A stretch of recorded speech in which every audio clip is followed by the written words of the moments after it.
Well, thanks for joining us tonight. This has been a lot of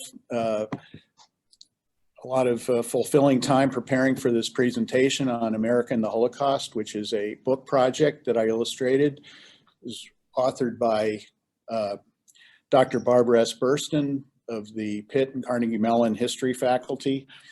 And the whole purpose of tonight is to unveil a little bit about how this project got started, how we worked together on it, and some of the key points we want to convey to the public about this project and about sharing this resource with the wider population.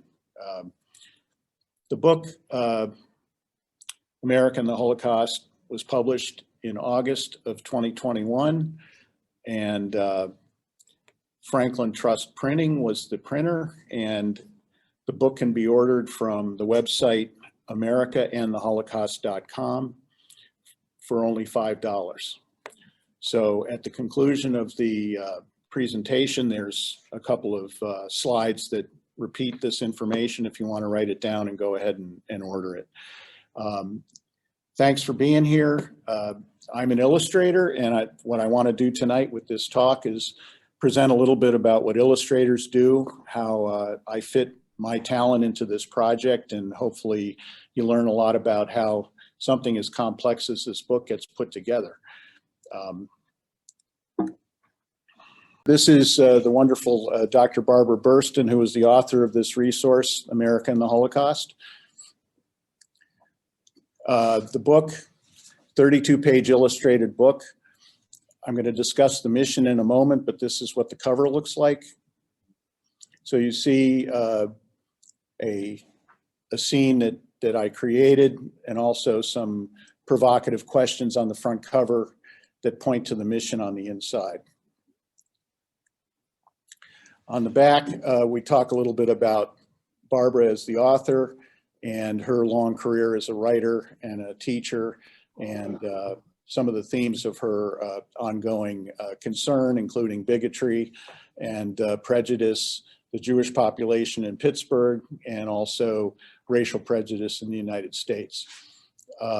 My career is summarized at the bottom, and I'll get more into that as we move ahead. The mission statement of this project, and when you're dealing with something as big as the Holocaust, the publication has a point. The point is to educate the people of today about the Holocaust and what America did or did not do to stop it. The purpose is to study America's response to Hitler and the Holocaust. It's very important, and Barbara's whole life has been spent teaching this to college students. And as time has gone on, she's become very concerned about the lack of historical knowledge of students at the college level. And I saw a 1-hour interview with her from about 2 years ago, and she had this whole script already in her mind about what she wanted to do with a project like America and the Holocaust, about educating the next generation of people so they become engaging the issues the young people need to consider and appreciate as they take on leadership roles themselves. After all, they are our future. So the fact that the two high school students that are part of this project, you'll see them in the illustrations, they're kind of like existing during the time of the 12 years between 1933 and 1945. They're engaging a lot of the ethical discussions that needed to be talked about at that time, and yet they bring it to the present day, and they are excited about bringing a concerned citizenship to bear in their lives. So this is the mission of the project. In Holocaust publications, there's a million ways you can go. There's the warfare end, there's the technical end, there's the political ends. What Barbara's mission was, and what I wanted to illustrate correctly, was engaging the ethical discussions as they happened in time, and having these two students be the the consciences of today as they discuss the ethical issues that were encountered in those 12 years and what we continue to see today. So who am I? Well, I'm an illustrator living in Monroeville here for 32 years now. I was born in New York and grew up in Simsbury, Connecticut. I had an excellent art teacher in high school, Pat DeCosmo. Sometimes when you get involved in professional arts, like I have become, you need those people that are inspiring at an early age, and Pat was certainly that person. I attended Carnegie Mellon, majored in design in 1977, and some of my main influences were Tom Ruddy, Howard Warner, John Del Monte, Herb Olds, Bruce Carter, and Lee Goldman. I attended the Illustrator's Workshop 2 years after I graduated, and I was taught by some of the biggest names of the last 50 years of illustration. Alan Kober, Bob Heinzel. Please mute your microphone. Bernie Fuchs, Bob Peake, and Mark Miller. I worked at Pitt Studios from 1977 to 1980, and I've been freelancing since 1981, so you can count the years there. I've been living in Monroeville since 1990. A little bit more about my work. These are examples of some of my most widely known assignments over the last 40 years. This was a big commission from the Pennsylvania Department of Natural Resources. This is a annual report piece for Coppers USA.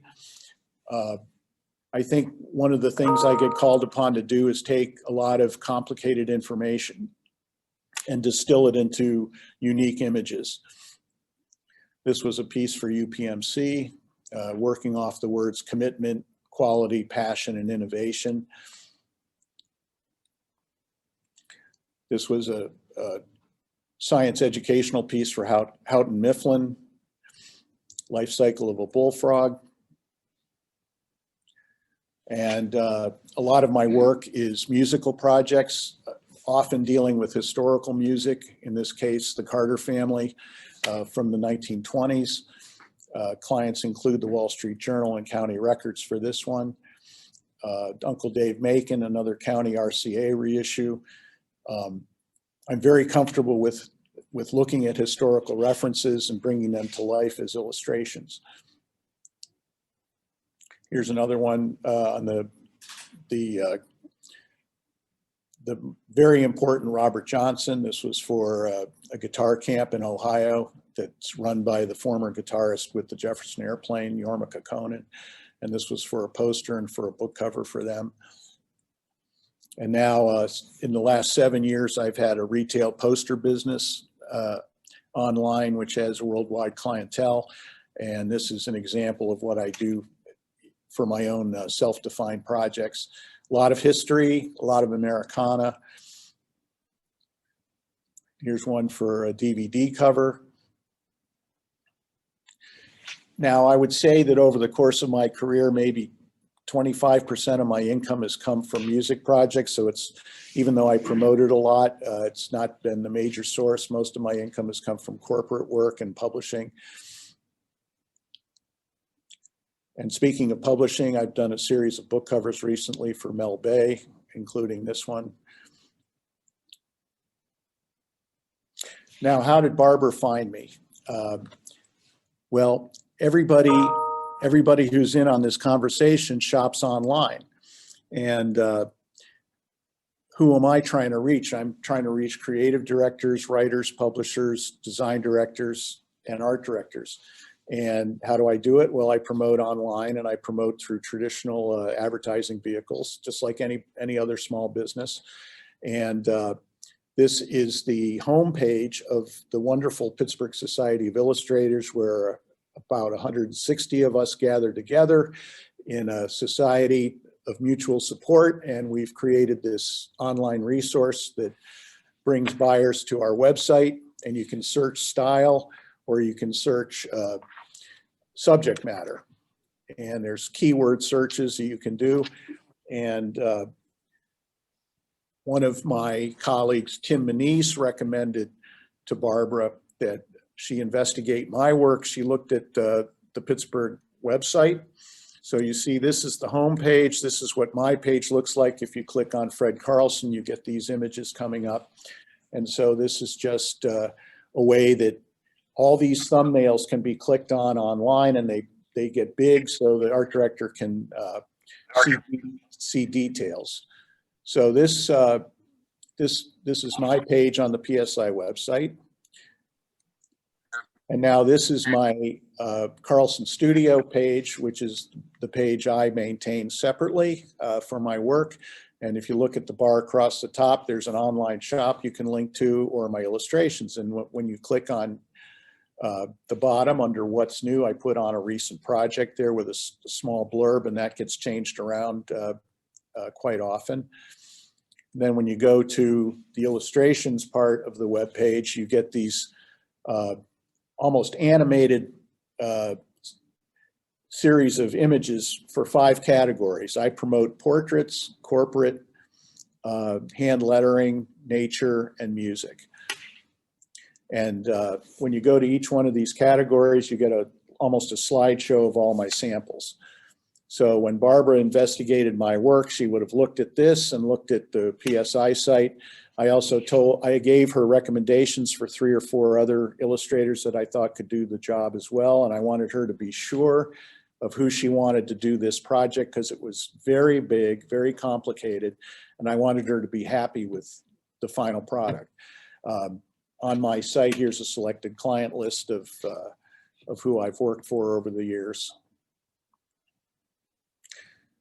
And then on my retail site, this is what you see. If you go to my retail site, you'll see a collection of these poster images, and you can buy them online.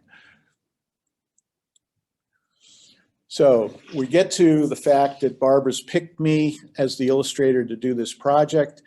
And I'm going to talk a little bit now about the stages of the project, because you just don't start, drawing pictures. You have to analyze the project that's handed to you and think about the mission.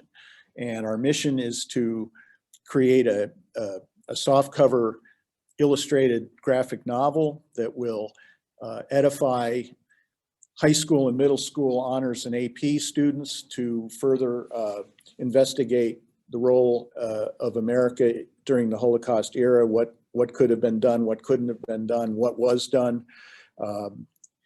And so Barbara had a script prepared, and I looked at the script, and I created a proposed storyboard to help with assessing the illustration requirements. And we had to break this down to fit, you have to fit you have to divide your page count by 4, because that's what printers print. They print signatures of 4 pages. So it has to be a multiple of 4. We started with something that was 16 pages, and when the script got longer, we moved it up to 32.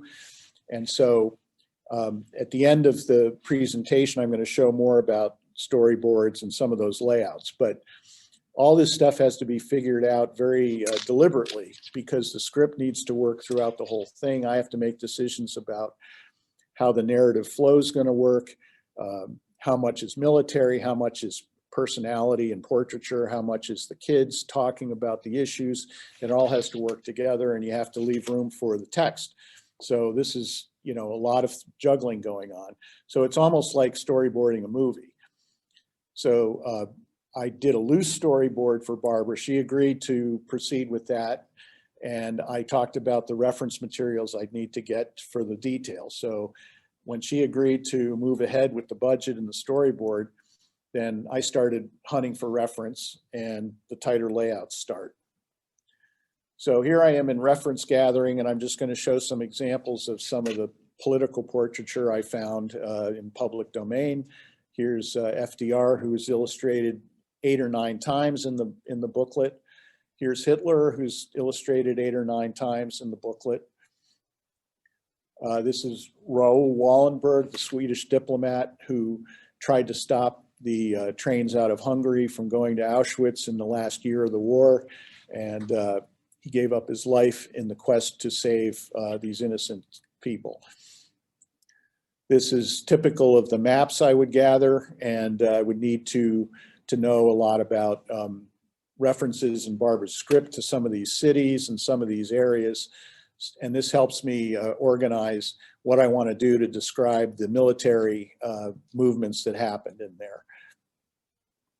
There's a section in the book about how Hitler used prejudice against African Americans in America against us.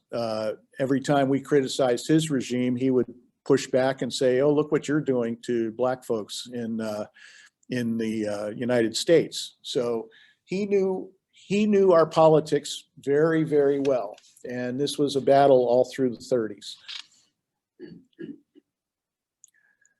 I needed a lot of reference on the movement of the German armies to take the vast geographies that they controlled to let the Holocaust even happen at the scale that it eventually became. And so this is typical of the kind of things I found related to the Operation Barbarossa when the Nazis invaded Russia. And then I needed to be very specific about some of the forces that were involved. And it was the SS was very tasked with the actual murdering of a lot of the Jewish civilians that became victims of the Holocaust. So I wanted to make sure that I was illustrating the proper uniforms and armaments. I looked at a lot of the headlines of the day. Newspapers watched this happen. And in the years leading up to September 1st, 1939, when the war actually started, there were a lot of headlines back in the West about what Hitler was doing and some of the attempts we made to appease him and things that never seemed to stop what he was doing. So these are typical of the headlines that I used in some of the illustrations. More reference on the Luftwaffe, more reference on the African-American causes during the war to integrate the armed forces and to give dignity to the black troops that were serving at the time.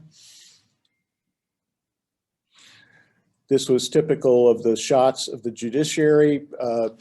Remember, Hitler had to control and consolidate his power in Germany before he took that fist and went first east and then west to control almost all of Europe.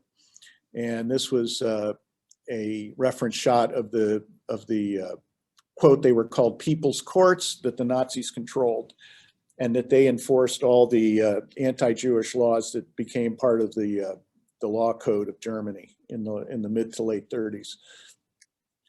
Then, of course, the violence against German civilians, most well known, it's Kristallnacht. These are references I found for the Kristallnacht destructions. And then the pushback from the partisan forces all over Poland and in Russia and in other parts of Europe fighting the Nazis. And you see, of course, you have men and women fighters, very proud of their cause. And they did have weapons, obviously, and they killed a lot of Nazis. And then, of course, more reference about the camps themselves. A lot of these things were built incredibly quickly in the wake of the Wehrmacht's movements across Europe. And I mean, they couldn't have built these camps unless they controlled the ground first. So they destroy Poland in 3 weeks, and then all of a sudden camps are being built. And of course, references to the persecuted survivors, and when they were released, they look like this. Everybody's familiar with this kind of sad state. So reference gathering continues after I had my political and warfare and maps and persecuted Holocaust victims kind of all identified. Then I needed to identify 2 high school students to talk about these events throughout the book. And I had connections with the Gateway track team, and I found 2 students on the track team, Emma and Omarion, and this is, they both agreed to model for the book, and I used phone photos. I took about 65 shots of Emma talking about the script and about 65 shots of Omarion talking his lines from the script too, and there's Omarion. And so these 2 ended up being terrific models. They had great emotional connection to the script. And as you look at the final artwork, you'll see a lot of people have really pointed to these two high school students as being a way to draw them into the text. So I start with, starting to lay the thing out based on my storyboards, and I'm doing something a little tighter, but this is still not final art. This is what's called sketch layouts. And I dropped the Barbara script into a Word program, and I started blocking out where the type would fall too. So this is page 1 in its sketch position, and starting to integrate portraiture, maps, and various scenes of the students talking about the events that are going on around them. Now you see a number 2 at the bottom right corner of this, and this is where you're kind of getting a look behind the curtain. I have Emma's character drawn in already, but that's the second shot of Omarion that I would be dropping in. So that's why the number 2 is there to remind me. This job got so complicated, I had to number everything so I wouldn't get lost. And you see the next page, you have 3, 4, 5, and 6, which is where I would draw Omarion's other faces and body postures in there. But you can see I'm starting to draw in the immediate aftermath of Hitler's election in 1933, and his pointing to the traitorism he saw in Weimar Germany, and the Depression hits, and the Nazis get a lot more votes in 1932 and 3 than they did in 1928 when the Roaring Twenties were happening, and the Nazis only got less than 4% of the vote. So more layout and storyboarding happening here. This is an example of a page where Morgenthau was kept, but the secret papers that were shuffled around in FDR's cabinet were later changed to other things that you'll see later. But this is why these are called layouts, is because they're works in progress. Still more, this is the scene of the Barbarossa attack as I'm trying to mold the map along with scenes of the fighters as well as the firing squad of hopeless civilians in the background. And then you can see Emma's face is horrified at these accounts of all the firing squads that were going on, men, women, and children just routinely just slaughtered at every city that was conquered. And now we get to the finished drawings. These were all drawn in black and white ink first, and then approved by the author at that point with the text dropped into place so she could see every single thing that was going to be eventually printed. And this is what the cover looks like without the color painted in. This is the page 1, and you saw the layout before, and what I want to do is show you the side-by-side in the next shot. So what I showed you before is on the left, and on the right is the finished inked art. And you can see where, detail matters. And what I try and do in the final is get the detail to a point where it's communicating to the reader quickly who these people are, and they can narratively read through the page and not get lost. And that's one of my prime missions with this graphic novel, is create a dramatic narrative flow that wouldn't just lose the reader, because there's a lot of information here. And a lot of graphic novels, frankly, are kind of vehicles for the illustrator to entertain themselves rather than communicate. My job is to communicate, to illuminate, to educate. And this is what I've done in this project. So you can see Omarion's drawn in place now. Are people really falling for all his lies? And this is a later finished art page, and we love this page because it talks about the 1936 Olympics, and we have the 800-meter runner that's down from the torchbearer is John Woodruff, who went to Pitt and was from Connellsville. So we have that local connection explored in this publication. And of course, everybody knows Jesse Owens. And then, I'm just juggling a lot of things on one page. In the next year, you have Austria being annexed to Germany in the next year and a half. And you've got these horrible stormtroopers marching into Vienna. Now you see Emma and O'Marion still talking about the ethical issues, and this whole debate about what's going on in the 30s and 40s continues throughout the publication. This publication, you get a group of 4 high school students at a table, put 4 copies of the book down on the table and let them read it, and it's got its own reading plan in the captions. So every time there's a question, it's meant to provoke conversation by any student reading this. And the questions relate to what people could have done then and what people should be thinking about now when they think about worldwide prejudice. This page relates to something that we're very proud in Pittsburgh that the Pittsburgh Courier was the nation's largest African-American newspaper in the 40s, and some world-class talents worked for the Courier, including the photographer Teenie Harris. And people from the Courier pushed for a double V campaign. They wanted victory in Europe, but they also wanted victory into integrating the armed forces and rights for African Americans in this country. Now, in the lower left panel, you'll see there was many incidents in the South where Nazi POWs were transported to prison camps, but they got to sit in the front of the cars, and the black troops had to sit in the back because of the segregation laws at the time.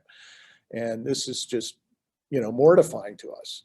But this is what we had to live through. We had to fight this. And O'Marion, in his face, he's coming to grips with the fact that both of these things are happening at the same time. The Holocaust is happening and this segregation is happening. Now the war is winding into its last 18 months, and Hitler has a lot of allies around Eastern Europe that are helping him with the extermination of the Jews. And in particular, fascist countries like Romania and Hungary, they were putting them on boxcars, sending them to Auschwitz. And there was many efforts to stop it at this late state of the war, but they never succeeded. But what this page documents is some attempts to sway those governments to stop doing this. And there was often quite an amount of money involved in terms of almost buying off those troops and those governments from continuing this slaughter. Other neutral countries that were considered as havens and hopefully they could harbor some of the refugees would include Spain, Sweden, and Switzerland.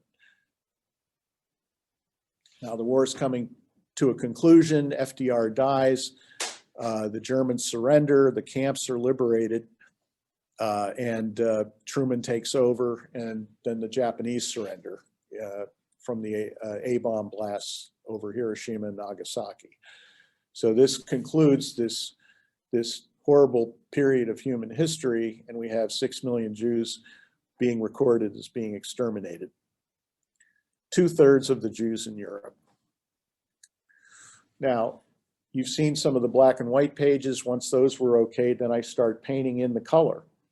And the color itself can't be too complicated because, again, the reader would get lost navigating each page. So my watercolors were kind of on the lighter side, and then later I dropped in some digital color in the backgrounds and in the text blocks just to consolidate those colors. Here's another one with the color painted in. I left some panels a little more negative space white because I felt that it was easier on the eyes and was easier to read.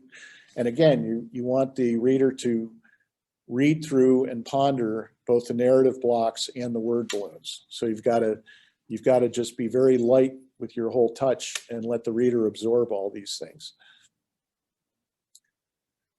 This is the colorized painted version of page 1 before I dropped in digital color to the map. And this is page 3. One of the things that Barbara explored in the script was some of the domestic looks at fascism.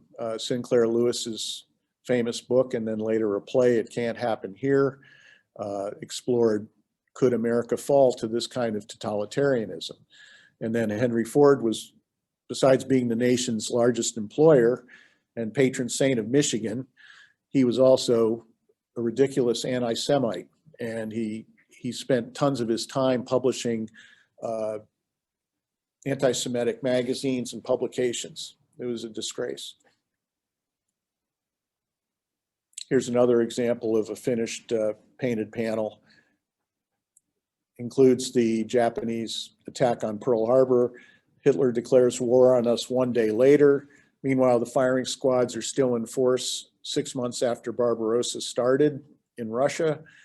In the first 6 months, the 4 divisions of Eisengruppen murdered 1.5 million Jewish innocent people with firing squads. They didn't need gas chambers yet. They were just doing it by lining them up and killing civilian leadership and killing whole Jewish towns and villages. All with rifles and machine guns.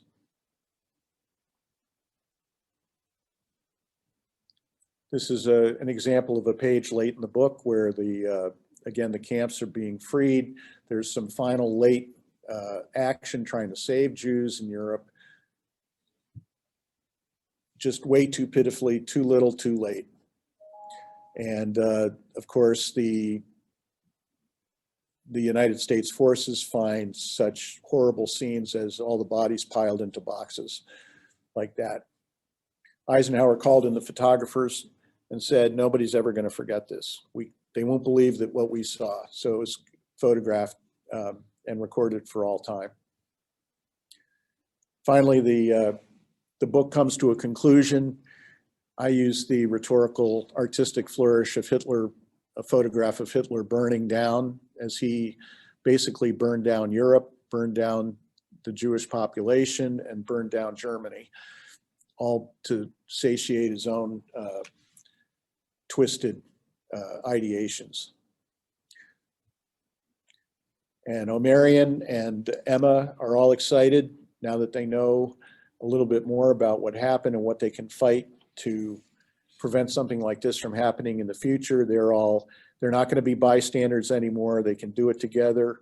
They want to get started to be more informed citizens and elect officials that would never let this kind of prejudice happen. So this is the final cover, fully illustrated with the painting done and the digital color dropped in. All the lettering was done by hand and done as single pieces of art. And again, the website where you can investigate buying the book singles or multiples is AmericanTheHolocaust.com.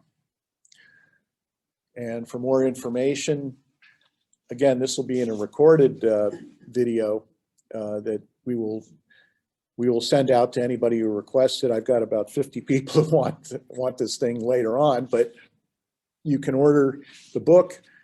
You can check out my website.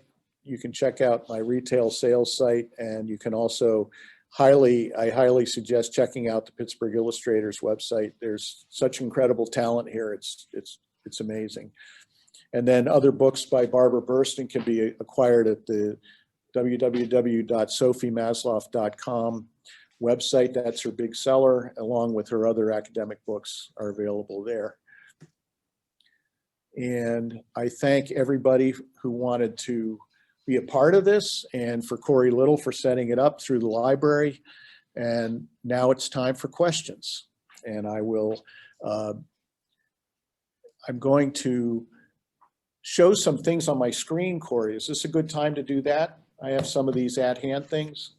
Yes, absolutely. Yeah, okay, so I said it's time for questions, but let me just show a couple things at hand right here before we go to questions. This move this over. This is an example of what we call a storyboard, and when Barbara sent me the script, I would do these very, very quick sketches, you know, just stick figures. But I knew what I wanted to do. And where I needed to find reference, I wrote in red ink.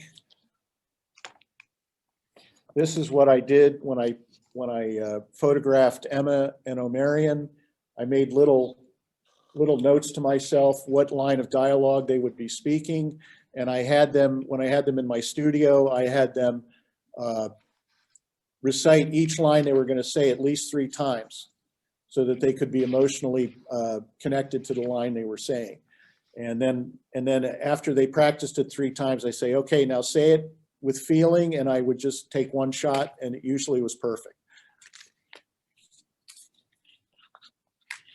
Now I'm going to show, these are examples of the reference shots that I took of O'Marion, and I dropped them in 4 to a page to draw from. There were 65 shots of him. These are the ones of Emma. And there were about 65 shots of her, all planned in advance. This is an example of what the final layout looked like. And this is, I kept meeting the author down at the 61C Cafe down on Murray Avenue. And that's right across from Heads Together, if you remember that block. That's right. But the 61C is alive and kicking, and it was a great place to meet. And this would be an example of a layout page where I had some, red corrections that Barbara wanted me to concentrate on.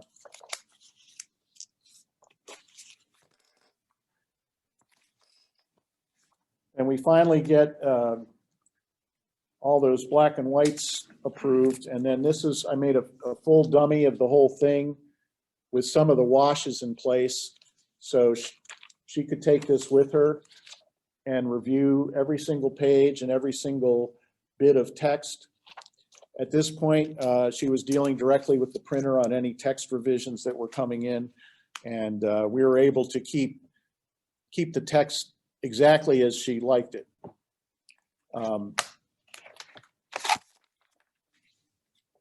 This is an example of how I collected the reference for each page. These were the references I used for the cover. And there's the persecuted kids. And we have, of course, the world. What can the world do about it? And this is an example of the SS troopers, and I used one of them for the guard on the cover. And then this is the part of the Majdanek camp, which I used as a background. And then this one I saw, and I just integrated it in with everything else because it really held that cover together. So I have a number of, every single page has a grouping of, from 5 to 10 reference shots. These are the references I use for page 1.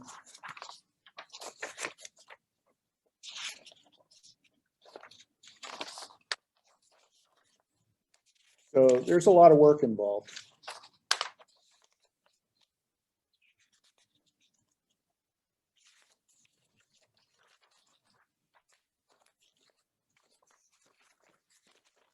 There's a map.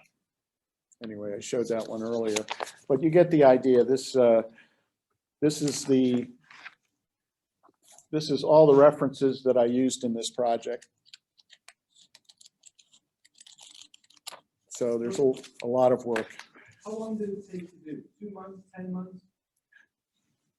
Well, this is a good time for questions. That's a question, and I'm happy to answer that. John asked, how long did it take? From the time I first talked to Barbara about this project until I delivered the art, it was mid-February to mid-August. So that's almost 6 months. And working on the board to design the book and also do all the finished art and do all the painting, that was a solid 4 months. There was about 650 hours in the project. Maybe 150 hours of it was reference gathering. And that can get lonely and boring and really spiritually oppressive. to look at all this stuff over and over again. But I did not hesitate because I felt the greater good was getting this educational resource in the hands of people that need to know this. And so I kept thinking about the positive end to the whole thing rather than what had happened. So that was a internal struggle through the whole project. And I have to thank my family for excusing me for about 12 hours a day for 4 straight months. That included Saturdays and Sundays. I barely had a day off for the 4 months. I couldn't look at any other assignments, John. It was just so much work. Questions from the audience? Okay. What route does this take after it's out of your hands? What route does it take from when you're done with it to getting adopted by school's curriculum for history? Oh, as far as I know, and I've talked to Barbara a lot about this. What happens is, the printer has a bulk order of these ready to be fulfilled, and he agreed to handle the fulfillment of the orders and to store it because 9,000. I think they printed 9,000 of the first run, and so they have to be housed somewhere. So if you get a printer to agree to house all this, then that's good, and they'll do the fulfillments of the shipments. Single copies are coming into the website and they're being fulfilled from the printer.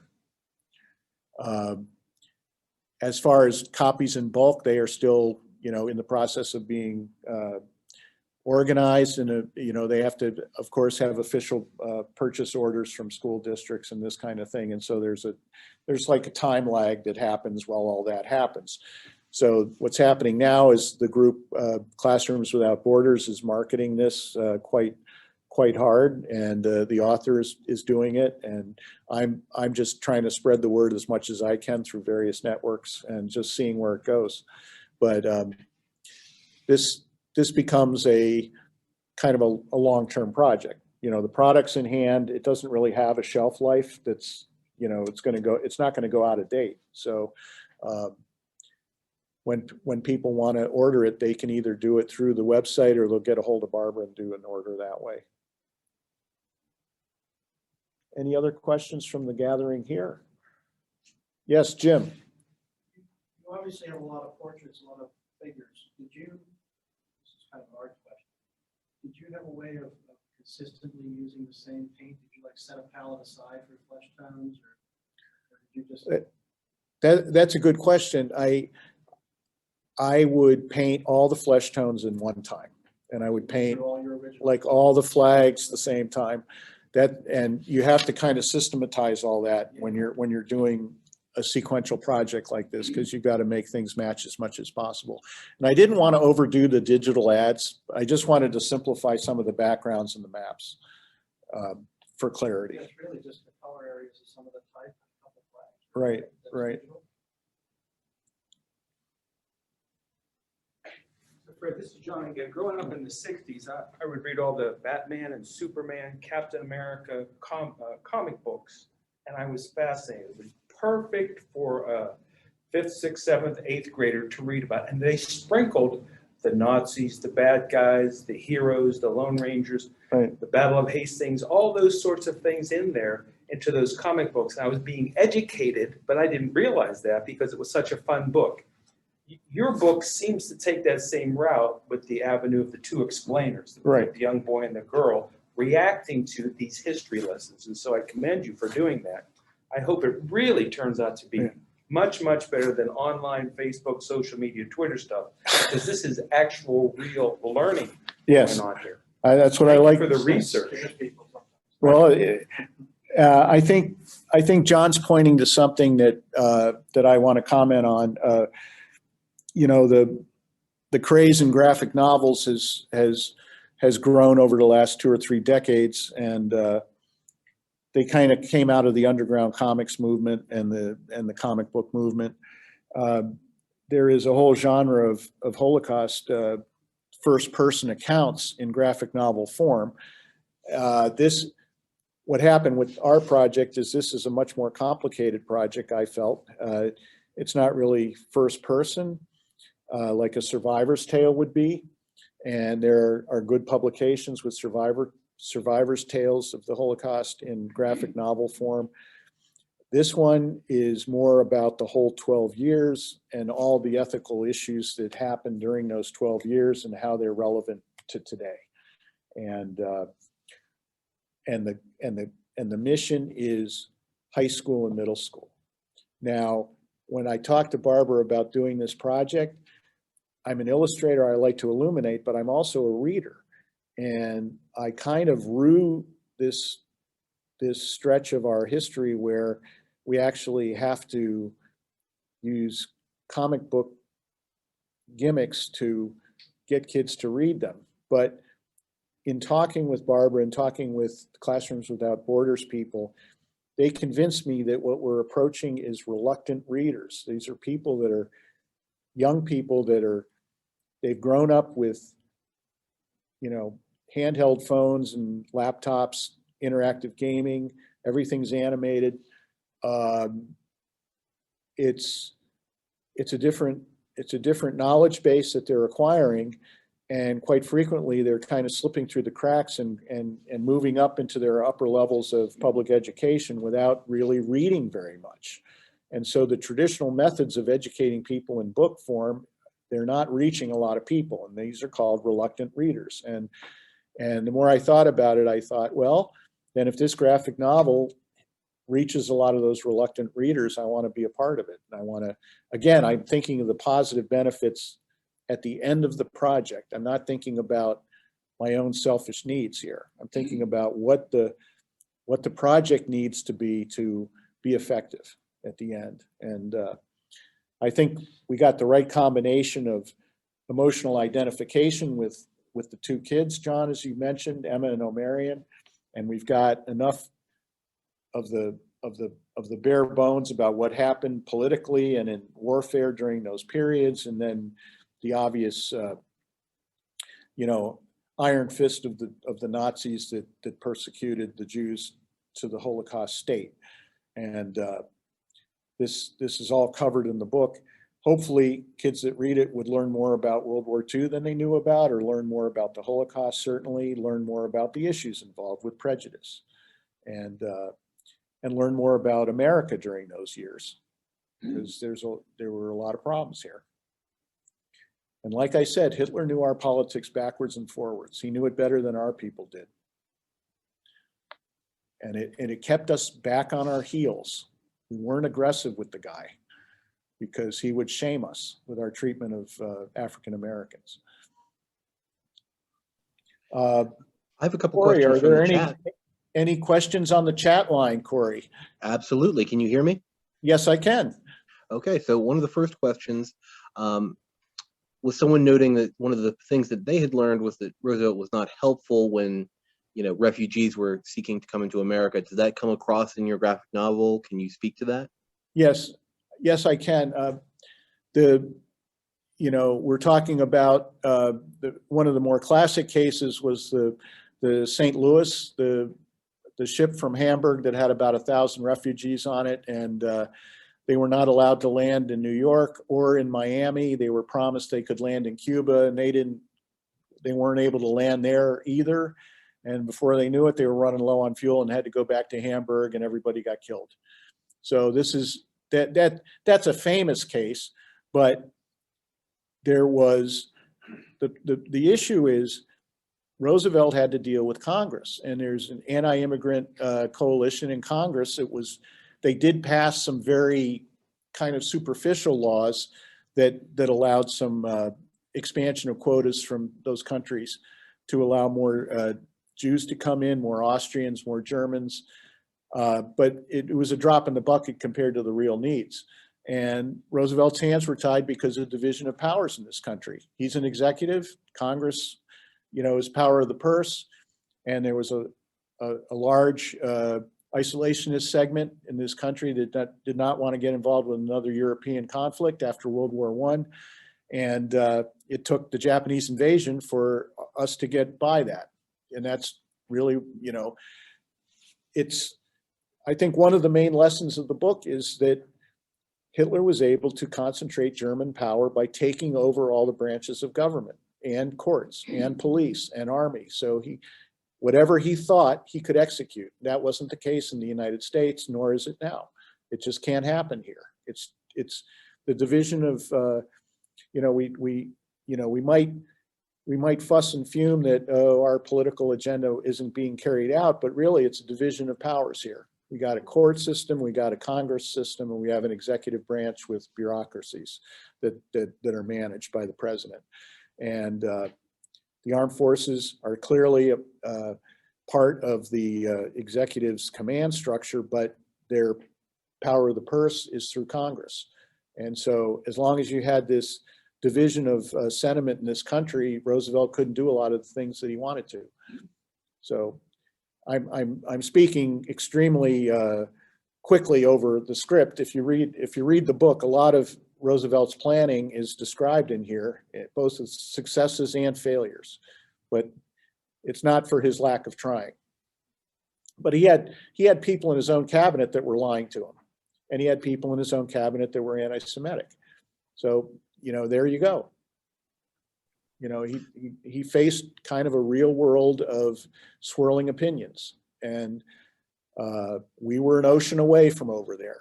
I think one of the things that in aftermath, you look at that and say, look what Hitler was able to, the landmass that he was able to conquer basically between September 1939 and let's say January 1942. It's like slightly over 2 years. He was able to control everything from Norway down to the bottom of Soviet Union looking into Iran. That's a lot of territory. And so he was able to do whatever he wanted in there. Thank you. There was another couple questions I wanted to ask from the chat. Yeah, go ahead. Number 2, go ahead with the chat question, please. Okay. There was a strong comic book feel. This person wants to know, who would you say is your biggest comic book influence? Oh, that's a great question. On the back cover, I don't want to miss him. I mentioned 4: Jack Kirby, Jim Steranko, Gene Colan, and Vince Colletta. So any Marvel fan knows who those 4 people are, and 3 of them are known as like what you would call pencilers or artists, and then Vince Colletta was known as an inker, and he was my favorite inker, and I just ate, slept, and breathed those guys when I was like 12, 13, 14 years old. And frankly, there's a lot of times in my career where I haven't even looked twice at comic book imagery, but when this came through, I wanted to, get back into, convincing black and white style that would convey the artwork that needed to be done here. But that's a great question. I hope I answered it. I hope you know those 4 names. If not, go look them up. Again, it's Kirby, Steranko, Gene Colan, and Vince Colletta. And one more chat line question, Corey? Sure. Yes. We have a couple more, but this one will go with that one. Do you work primarily in black and white with the watercolor washes over top? Do you also work in gouache or other mediums? I think I pronounced gouache correctly. Yeah, that's you pronounce it right. A lot of what I do is whether I use graphite or use scuff pens, which are my ink mode. They're the Sharpies that you can buy at Office Depot, 4 for $8, and they have an ultra fine point. And I can either work with that or graphite, and I do all my line work first, then I paint watercolors over them, and then I use gouache last. And I use colored pencils occasionally for rendering. But the gouache is last to bring up highlights. And really, that's how I do my work. And then, like I said, in this case, if there's some digital additions, I have to make sure there's a nice scan done beforehand that's up to my specs, and then I can use some Photoshop digital color, but I don't really overdo that. And we have a question from the back, and what was that, ma'am? Question. Okay. Question is, I understand that the book focuses on the Jews and horrific decimation of the Jewish population. But I wonder if the other groups of people who are targeted by Hitler or that he's referenced in the book? Not really. I think that's a fine topic. You know, the other minorities and whatnot that were persecuted by Hitler. Quite, you know, you could go on for pages and pages and pages with that. But we had a 32-page mission to talk about the Holocaust and America's relationship to Germany and the Holocaust, and that was just sort of out of the focus of the book. However, the ethical questions that the kids raise in the book will point back to everything in the world today about persecuted minorities and the other. And I think that's, although it's not explored specifically in Germany at this point, in this book, we only had 32 pages. It is certainly would be discussed by dealing with the high school kids' questions, because they see it in the world around them too, and they want to take it on. I think that there's been a lot of criticism of Holocaust literature in general, because a lot of these groups of people are absent. They're ghosts. That the focus has been exclusively on the Jewish population. And I do think that a mention, you mentioned, No. But my comment is, Yeah. I don't think we should think for a second that if our separation of powers protects this country from a very similar situation. And near the beginning of the presentation, you mentioned that in 1933, Hitler took over the courts in Germany. Well, given what's happening in this country today, I could see where that could be possible. The point is that we need to be vigilant all the time. We need to vote, we need to read, we need to research. Well, I think that's this can happen. the prime lesson of the book is that if we're vigilant, it won't happen. You can't point to the other and say it's going to be a problem because of what, quote, they do. You have to be vigilant. And yet that's happening too. All right, let's move on. Corey, anything else? There were a couple more in the chat function, but if we want to hit some of the more. Yeah, Gary. Yeah, a little different question. I noticed on the one slide that you had, while the war was going on, there were both adversaries and allies for Hitler. Yeah. That were all being balanced along. And I noticed on the one slide, I believe you had Pope Pius XII on one of the slides. Can you give us some feedback? What were the religious organizations in the world knowing what was going on? And why wasn't there more of a stance taken to those people knowing what was going on in the world? Well, the reference to Pope Pius XII is Emma's comment.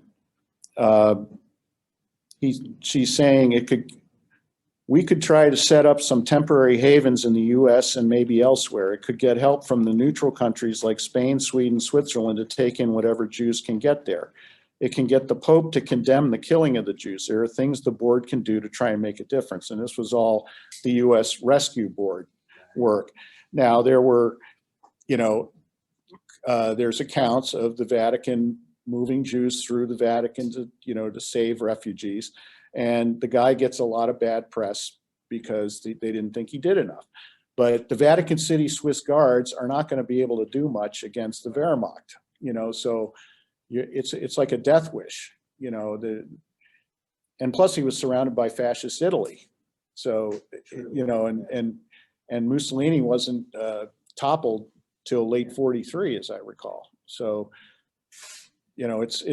he's mentioned because he's mentioned in a series of actions that the rescue board could do to save refugees. With the students to have that dialogue. Right, they're talking about it here. So Can I make a real quick one, then we'll move on. I just want to make a personal comment.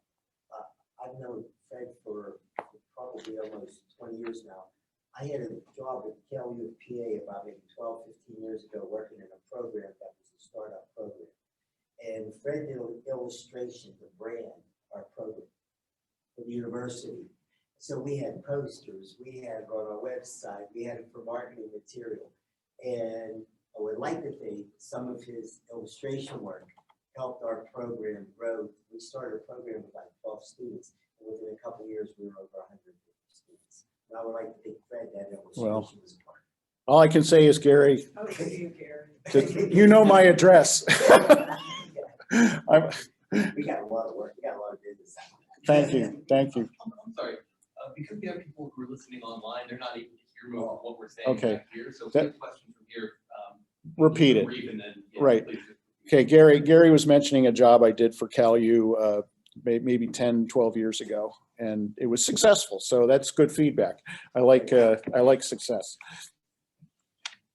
And we're going to get more online questions coming up. We're doing good on time here. From what I understand, we've got about 20 minutes available to us. So Corey, if there's any more, let me know. And if I there's did any, have a question about the audience that the book is reaching across the country, and if you could speak to that a little bit. If you know if it's, it's adoption for different age groups. I seriously, I don't have enough feedback yet on, all I know is that the people, I might have moved about 150 copies through my contacts, and they all seem to love it. I don't have any specific contact data yet on how the group that we're targeting in terms of the educational material, which is high school and middle school. I don't have enough feedback on that yet to say anything coherent. I know a history department in Delaware is ordering 120 copies for their history program, but that's not going to happen till the spring, which is now. So, they'll get it and then they'll, work it through their curriculum. And Thank you. let me, before next one, Bruce, what was your quick question? Any future plans for similar books? Don't know. This one came out of left field, and I was just happy to be ready to do it. And I think Barbara and I worked really well as a team, and I couldn't have been happier with how it came out. And I know she was thrilled at every stage. So who knows? And Corey's probably got more chat questions. I think we have one more here, and I don't know if you'll know the answer to this. I'm not sure of it myself. Are Holocaust studies required in Pennsylvania?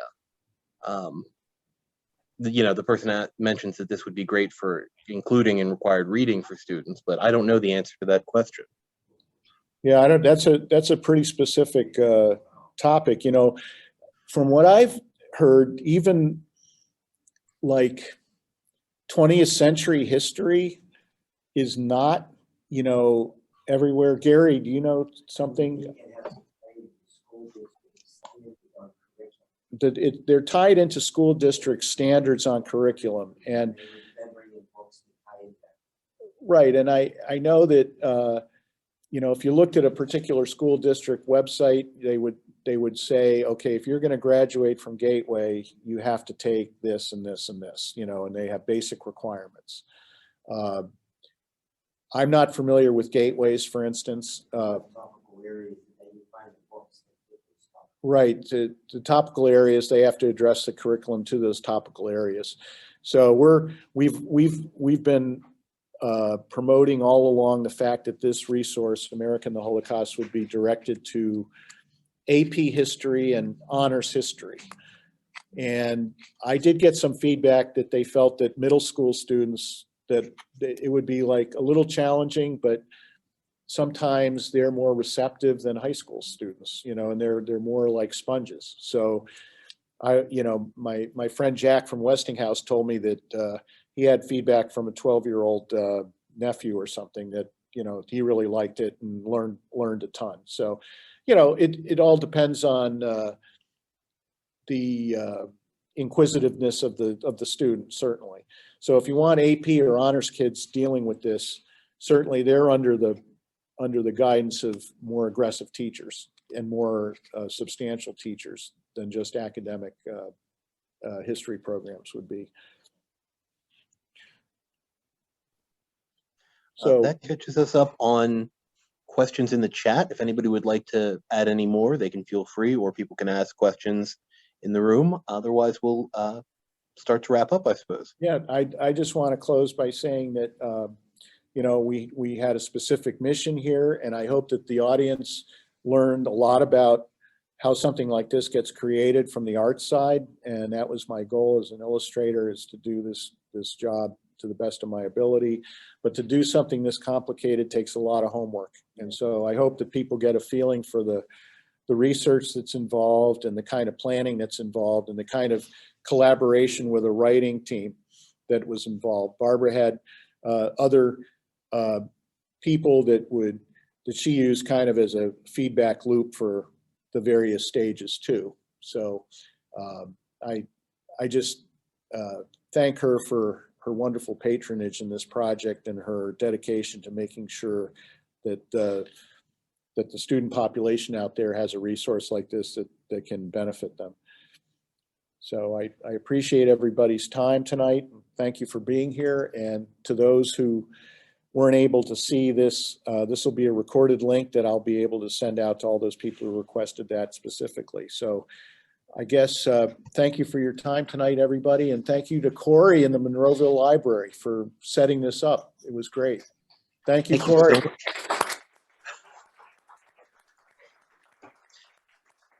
Thank you so much to Fred for coming, and thank you everyone who attended. We, you know, it was great to have you, and thank you again, Fred, for a fantastic program. Well, I'm going to stay here with some of my posse in-house. All right. See how So we we'll wrap go. up, but as Fred mentioned, this video will be available next week on our Facebook and YouTube pages, and he should have that to email out to people. So, Yeah. thank you. Thank you.